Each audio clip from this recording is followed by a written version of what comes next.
Assalamualaikum warahmatullahi wabarakatuh dan salam sejahtera. Bertemu lagi kita dalam slot yang seterusnya untuk matematik tingkatan 1 KSSM dalam bab yang keempat, nisbah, kadar dan juga kadaran bersama Cikgu Hanim.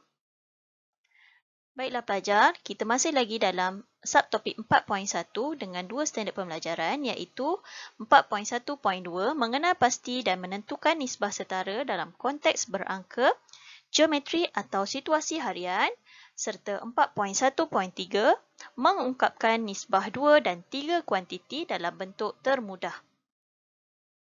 Baiklah, kita imbas kembali dalam tajuk pecahan setara yang telah kamu pelajari sebelum ini. Okey, ini merupakan gambar rajah pecahan yang kita panggil dibahagi kepada dua bahagian, dibahagi kepada 4 bahagian dan dibahagi kepada 12 bahagian. Okey, kalau kita lihat di sini, untuk bentuk yang sama iaitu bentuk bulatan dengan saiz yang sama, kawasan berlorek ini adalah sebenarnya pada bahagian yang sama. Okey, untuk yang pertama adalah 1/2, yang kedua 2/4 dan yang ketiga adalah 6/12. Dan sekiranya kita lihat 1/2 sebenarnya luasnya adalah sama seperti 2/4 dan juga 6/12. Cuma yang membezakannya dari segi pembahagian bagi setiap bahagian tersebut. Jadi, apabila kita mendarab ataupun membahagi kepada penyebut ataupun pengangka dengan nombor yang sama, sebenarnya kita akan mendapatkan nilai bagi pecahan setara. Okey, sekiranya 1/2, okey, 1/2 ini kita darabkan dengan berapa untuk dapatkan 2/4? Okey, penyebutnya kita akan darabkan dengan 2. Pengangkanya juga akan darab dengan 2. Kita akan dapat 2/4. Maksudnya kita darabkan dengan 2. Dan apabila 2/4 ini dibahagikan dengan 2, kita akan dapat nilainya 1/2 semula. Okey, begitu juga antara 2/4 dan juga 6/12. Sekiranya kita 2/4 ini didarabkan dengan 3, okey, 4 darab 3, 2 juga darab 3, kita akan dapat 6/12 dan dibahagikan pula dengan 3. 6/12 ini dibahagikan dengan 3, kita akan dapat semula 2/4. Jadi sebenarnya pecahan setara ini boleh kita kaitkan dengan nisbah Baiklah, untuk nisbah setara dicari dengan mendarab atau membahagi setiap bahagian dalam nisbah dengan nombor bulat yang sama. Jadi, kita boleh cari dengan darab ataupun bahagi. Sama sahaja macam pecahan setara tadi. Jadi, kita lihat di sini contoh. 1/3/5 adalah setara dengan 4/12/20. Ya atau tidak? Jadi, sekarang kita perlu buat pengesahan sama ada dua nisbah ini setara ataupun tidak. Jadi, macam mana cara dia? Cikgu suka kita buat dalam bentuk jadual macam ni. Dalam jadual ni, kita masukkan nilai untuk pecahan nisbah setara tadi. 1, 3 dan juga 5. 1/3/5 ikut susunan dia ya. Jadi yang bawah ni kita buat 4/12/20. Jadi kita nak bandingkan satu sahaja dahulu, satu bahagian. Jadi cikgu akan bandingkan dengan 1/4 ni dahulu. Jadi 1/4 kita boleh kata kita akan darabkan dengan 4. Jadi 1 darab 4 memang kita akan dapat nilainya 4. Jadi kita cuba pula. 3 darab dengan 4. Dapat tak nilainya 12? Betul, dapat 12. 5 juga mesti kena darab dengan 4. Jadi 5 darab dengan 4, kita juga akan dapat nilainya 20. Maka 1/3/5 adalah setara dengan 4/12/20. Okey, jadi jawapannya adalah ya. Okey, begitu. Baiklah, kita lihat contoh yang seterusnya. Hitung pasangan nisbah berikut setara ataupun tidak. Okey, kita lihat yang pertama iaitu 3/4/1 dan 9/12/3. Jadi sekarang bagaimana langkah yang kita perlu buat? Kita lukis kotak ataupun jadual. Okey, jadualnya ada dua baris. Baris yang pertama diikuti dengan nisbah yang pertama, iaitu 3 kepada 4 kepada 1. Okey, kemudian untuk baris yang kedua adalah untuk nisbah yang kedua, iaitu 9 kepada 12 kepada 3. Jadi sekarang kita nak semak sama ada ianya setara ataupun tidak. Jadi 3 kepada 9, okey, nombor yang kecil kepada nombor yang besar, sama ada kita perlu darab sahajalah. Okey, dia tak boleh operasi tambah, ya. Tambah ataupun tolak tak boleh. Mesti darab ataupun bahagi sahaja.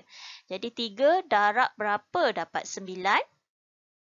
Betul, darab dengan 3. Maka kesemua pada lajur yang pertama ini mesti didarabkan dengan 3. Jadi 4 juga mesti kena darab dengan 3, 1 juga mesti kena darab dengan 3. Jadi kita semak. 3 darab 3 dapat 9. Betul. 4 darab dengan 3 juga dapat nilainya 12. Sama. 1 darab dengan 3 juga dapat nilainya 3. Maka untuk lajur yang kedua ini dapat nilainya sama seperti bila kita darabkan dengan 3. Maka ianya merupakan nisbah setara. Okey. Kita pergi pada contoh yang kedua. 15 kepada 3 kepada 10 dan 3 kepada 1 kepada 2. Jadi bagaimana caranya? Kita lukis lagi jadual kita. Okey, 15 kepada 3 kepada 10 dan diikuti dengan 3 kepada 1 kepada 2. Jadi sekarang kita nak lihat 15 kepada 3. Jadi 15 kepada 3 dari nombor besar kepada nombor yang kecil, kita perlu bahagi. 15 bahagi berapa dapat 3? Betul, 15 bahagi dengan 5. Jadi kesemua sekali nilai ini perlu dibahagikan dengan 5 yang laju pertama ataupun baris yang pertama. Okey, jadi 15 bahagi dengan 5 kita akan dapat 3. 3 bahagi 5, adakah kita dapat nilainya 1? Bukan. 10 bahagi 5 dapat nilainya 2. Okey, adakah ini kita katakan nisbah setara? Okey, pelajar, sekiranya ada salah satu daripada nisbah tersebut yang tidak dapat nilainya sama apabila dibahagikan dengan nombor bulat yang sama, maka ianya bukan nisbah setara.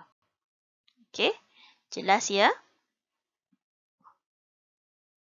Okay, kita lihat pada contoh yang seterusnya. Di sebuah tapak pembinaan, seorang pekerja menyediakan konkrit untuk asas sokongan bangunan. Dia membancuh 10 bahagian simen dengan 20 bahagian pasir dan 30 bahagian batu kelikir.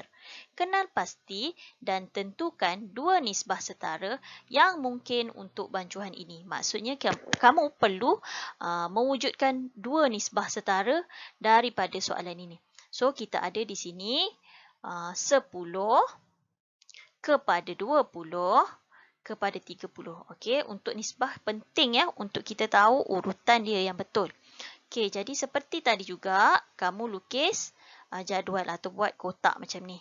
Okey, cikgu akan tulis dia punya nisbah yang pertama iaitu 10, 20, 30. Jadi sekarang kita tidak boleh menulis pada lajur yang kedua kerana kita tak tahu.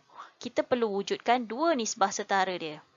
Jadi, bagaimana caranya? Sama ada kamu mendarab ataupun membahagikan dengan nombor bulat yang sama. Okey, yang pertama sekali, cikgu nak darabkan dengan 2. Bila nak darab dengan 2, semua perlu didarabkan dengan 2. Jadi, 10 darab dengan 2, kita akan dapat 20. 20 darab dengan 2, 40. 30 darab dengan 2, kita akan dapat 60. Maka nisbah yang pertama, nisbah setara yang pertama adalah 20 kepada 40 kepada 60. Okey, nisbah setara yang kedua, kita masih lagi menggunakan nilai yang sama iaitu 10 kepada 20 kepada 30. Okey, kali ni cikgu nak bahagikan pula. Okey, nak bahagi dengan sifir 10. Okey, bila nak bahagi dengan sifir 10, semua perlu dibahagikan dengan 10.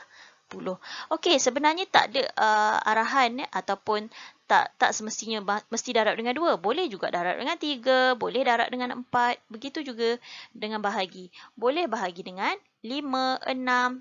Tapi mesti pastikan nilai tersebut kita boleh dapat nilai nisbah dia dalam bentuk nombor bulat. Okey. So, tadi 10 bahagi 10 akan dapat 1, 20 bahagi 10 dapat 2, 30 bahagi 10 dapat 3. Jadi, nisbah setara yang kedua adalah 1 kepada 2 kepada 3. Maka inilah jawapannya. Jadi, sekiranya kamu bahagi ataupun darab dengan nombor yang lain, kamu mungkin akan dapat jawapan yang berbeza kerana nisbah setara ini bukanlah satu sahaja ataupun dua sahaja nilainya. Ada banyak sangat nilai-nilainya. Baiklah, kita pergi kepada yang seterusnya, iaitu bagaimanakah anda mengungkapkan nisbah dalam bentuk termudah. Okey, tadi kita dah belajar tentang nisbah setara. Kali ini untuk nisbah termudah, pertama, sama ada kamu boleh membahagikan dengan faktor sepunya terbesar. Okey, faktor sepunya terbesar, kamu dah belajar sebelum ini kan, semasa dalam bab yang kedua. Okey, FSTB. Kemudian, kita boleh juga sama ada mendarab kuantiti dengan gandaan sepunya terbesar iaitu GSTK. Sekiranya nak bahagi menggunakan FSTB dan sekiranya kita nak darab mesti menggunakan GSTK. Okay, jom kita lihat contoh. Baiklah, untuk contoh yang pertama, ungkapkan setiap nisbah yang berikut dalam bentuk termudah. Okay, kita akan lihat dahulu untuk nisbah dua kuantiti. Kita ada di sini 25 kepada 50. Okey, jadi kalau kita lihat di sini, kita nak bentuk termudah, kita bahagikan dengan FSTB. Jadi, cikgu tunjukkan balik bagaimana kita nak menentukan FSTB. Jadi, 25 dengan 50, kita akan bahagikan dengan sifir yang sama, iaitu sifir 5 lah, kan? 25 dan 50. Okey, 25 bahagi 5 dapat 5. 50 bahagi 5 dapat 10. Kalau kita lihat, 5 dan juga 10 ini boleh lagi dibahagikan dengan sifir 5. Maka 5 bahagi 5 kita dapat 1. 10 bahagi 5 kita akan dapat 2. 1 dan 2 tiada lagi dalam sifir yang sama. Maka FSTB kita adakah 55? Salah. 5 darab dengan 5. Maka 25. Jadi 25 kepada 50 ini kita akan bahagikan dengan 25. So, kita akan dapatlah nilainya 25 bahagi dengan 25 dapat 1. 50 bahagi dengan 25 dapat 2. Jadi jawapannya 1 kepada 2. Inilah yang termudah. Sama macam kita belajar pecahan lah. Okay, hampir sama sahaja. Okay, kita tengok pula contoh yang kedua. 108 kepada 36. Okay, jadi macam mana cara dia? Sama seperti tadi, kita gunakan FSTB 108 dan juga 36. Okey, bahagikan dengan sifir yang termudah iaitu bahagikan dengan 2. 108 bahagi dengan 2 dapat 54. 36 bahagi dengan 2 kita akan dapat 18. Okey, 54 dan 18 masih lagi boleh bahagi dengan sifir 2. 54 bahagi 2 akan dapat 27. 18 bahagi 2 dapat dengan 9. Okey. Bahagi lagi. 27 dan 9 ni boleh bahagi lagi dengan sifir. Sifir berapa? Sifir 3. 27 bahagi 3 dapat 9. 9 bahagi 3 akan dapat 3. Masih lagi boleh dibahagi dengan 3. Jadi 9 bahagi 3 kita akan dapat 3. Dan 3 bahagi dengan 3 dapat 1. Jadi jawapannya, kita perlu cari FSTB. 2 darab 2 darab 3 darab dengan 3. Jadi, 2 darab 2, 4. 12, 36. Jadi, 108 kepada 36. Kita akan bahagikan dengan 36 kedua-duanya. Okey, jadi jawapannya kita akan dapat 3 kepada 1. Kita lihat contoh yang seterusnya. Untuk mencari bentuk termudah bagi 3 kuantiti, 30 kepada 42 kepada 48. Okey, untuk kali ini cikgu tak tunjuk dah lah bagaimana kita nak mencari FSTB. Tapi kalau kita lihat di sini, FSTB-nya adalah 6. Okey, jadi semua sekali nilai tersebut kita akan bahagikan dengan 6. 30 bahagi dengan 6. 42 juga akan bahagi dengan 6. 48 juga bahagikan dengan 6. Okey, 30 bagi 6 kita akan dapat 5 kepada 7 kepada 8. Jadi inilah jawapannya. Okey, seterusnya. Ini melibatkan perpuluhan pula. Okey, sifar 0.09 kepada sifar 0.12 kepada sifar 0.24. Jadi bagaimana caranya?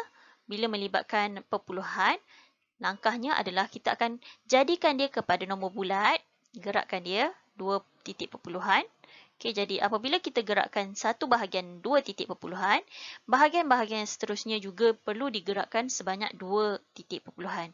1, 2, 1, 2. Jadi kita akan dapat 9 kepada 12 kepada 24. Jadi 9 kepada 12 kepada 24, kita boleh bahagikan semua sekali dengan sifir 3. Okey. Jadi 9 bahagi 3 dapat 3, 12 bahagi 3 dapat 4, 24 bahagi 3 dapat 8. Jadi inilah jawapan pecahan pula nisbah termudah. Okey, kita lihat contoh yang terakhir. 2/5 kepada 8/9. Okey, ini adalah melibatkan pecahan. Jadi apabila pecahan, kita akan menggunakan kaedah GSTK. Jadi GSTK dia di sini adalah, kalau kita lihat macam mana nak cari GSTK. GSTK bagi 5 dan juga 9 adalah 45 lah. GSTK dia cikgu tak tunjuk lah GSTK dia 45. Maka 2/5 kepada 8/9. Okay, sebab kita tak boleh nak pemudahkan dengan bentuk pecahan macam ni. Jadi kita nak jadikan dia dahulu kepada nombor bulat. Jadi darab dengan 45. Maka kamu akan dapat 18 kepada 40. Bila dah dapat dalam nombor bulat, barulah kita akan bahagikan dengan nombor yang sama, iaitu paling mudah sifir 2 lah. Jadi kita akan dapat 9 kepada 20. Jadi 9 kepada 20 tidak boleh dipermudahkan lagi. Maka ini merupakan bentuk yang termudah. Jadi cikgu harap dengan penerangan yang jelas, kamu semua dah faham bagaimana untuk mencari nisbah setara dan juga bagaimana untuk menentukan atau mengungkapkan nisbah dalam bentuk yang termudah. Sehingga kita bertemu lagi.